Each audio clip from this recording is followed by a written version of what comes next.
Hi guys, sa video na ito ituturo ko naman sa iyo kung paano ka gagawa ng bullet points sa canva.com. So, dito, no, meron tayo ditong mga gagawa natin ng bullet points. So, ang gagawin mo lang ay i-double click mo lang yan. Tapos, Control A sa keyboard.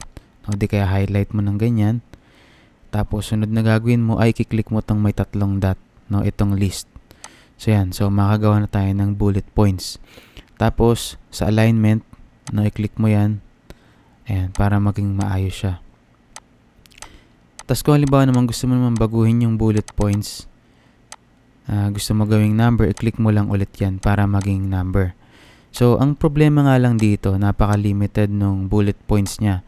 So, ang gagawin natin dito para mapaganda natin yung bullet points, no, dahil masyadong generic to, na itong bilog at yung number, tatanggalin muna natin yan. So, click mo ulit yung list para matanggal. Ayan. So, ngayon wala ng bullet points. Sunod natin gagawin ay punta tayo sa elements.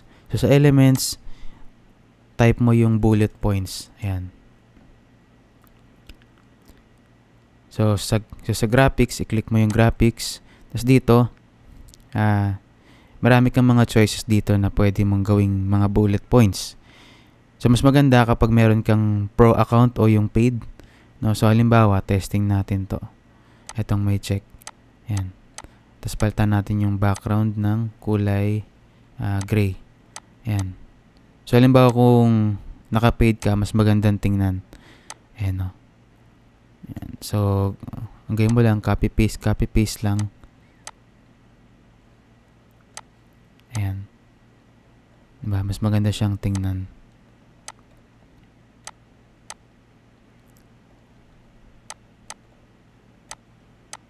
Tapos, baguhin natin yung kulay niya. No. Gawin natin white.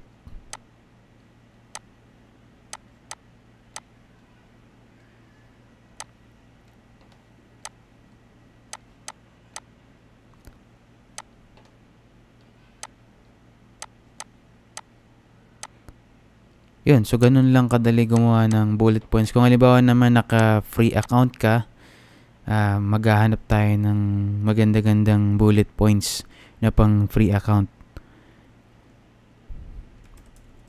So, type ulit natin, bullet points. Tanggalin natin to. Delete natin.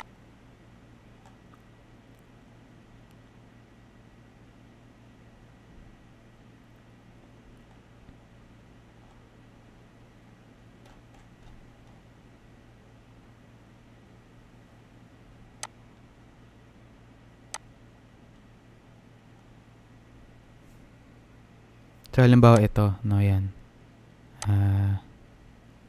Yung emoji mo is bullet points. Ayan.